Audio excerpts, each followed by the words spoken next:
New reports out on housing this week showing a bit of a slowdown here in the industry. We had new home sales falling to a one-year low, existing home sales falling for the fourth month in a row. So we want to talk a little bit more about this with Tim Rood. He's SitusAMC's Managing Director, also the former chairman of the Collingwood Group. And Tim, when you take a look at the reports out we got this week, do you think these numbers suggest that maybe home buying has already peaked? Has it peaked a couple of months ago? It seems like it's moderating. I think I would say it's been downgraded from blistering to sizzling. I mean, so if you're using metrics like, oh my God, it took a week for virtually half of all homes on the market to sell, that's hardly a cautionary tale. I mean, last month it was like 2 days. So I mean, it obviously reflects a shockingly low base. But I mean, no, it's still red hot across the country. And we've seen input prices, particularly lumber, fall. I think more than 50% peak to valley. They were adding something like $36,000 to the median new home price. What kind of effect is that having on these home sales data that we're getting this week? Yeah, I mean, look, even though it dropped 40, 50%, it's still up 200% from a year ago.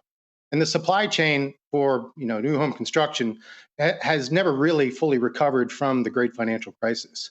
Beyond the zoning issues, the land issues that make sprawl difficult for suburban communities and urban communities, you still have a lot of trouble. You're tapped out. There's 2 times as many openings in the real estate or in the construction field than there are jobs, or there are openings than there are people willing to take those jobs. So there's a huge gap, and you simply can't make up the delta that exists between the supply and the demand. It's somewhere around 5 million units that we're coming up short. So it's coming back. They're trying hard. But also you've got on the buyer's side, I'd say buyers are dealing with 3 main issues. They're being priced out.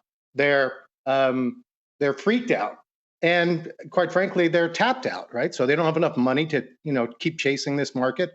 They're fearful that they're going to buy at the top, and then it's going to crash, and they're getting less comfortable going out to the exurbs and buying in the middle of, Montana somewhere, worrying that, heck, the pandemic's getting behind us. I'm going to have to commute probably sooner or later. So there's a variety of things that are causing it to kind of slow, but I wouldn't say it's anything to be worried about. Tim, looking at the action that we still are seeing, is it still millennials that are driving this, or who's behind the buying now? Millennials, almost 50% of the market.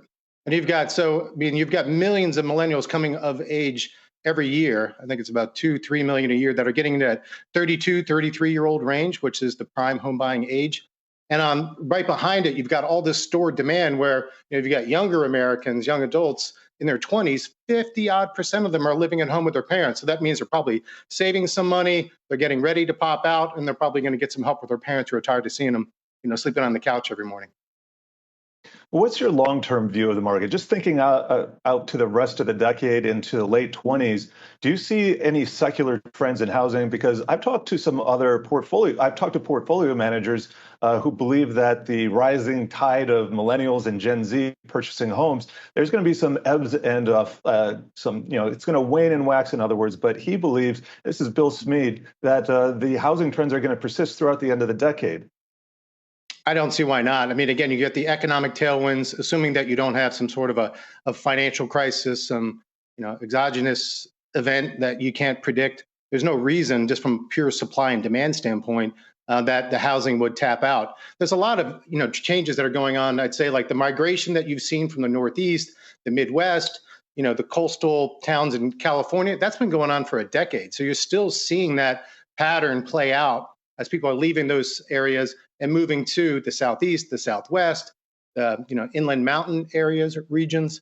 That's going to persist. I don't see that changing just because it's more affordable. It's got a better quality of life, generally has lower taxes. So I think that will continue. And again, we've got 30-odd million people in this country, and they've got a bias towards living indoors. If we're 5 million units short for supplying them today, then I just don't see how we're going to tap out by the end of the decade.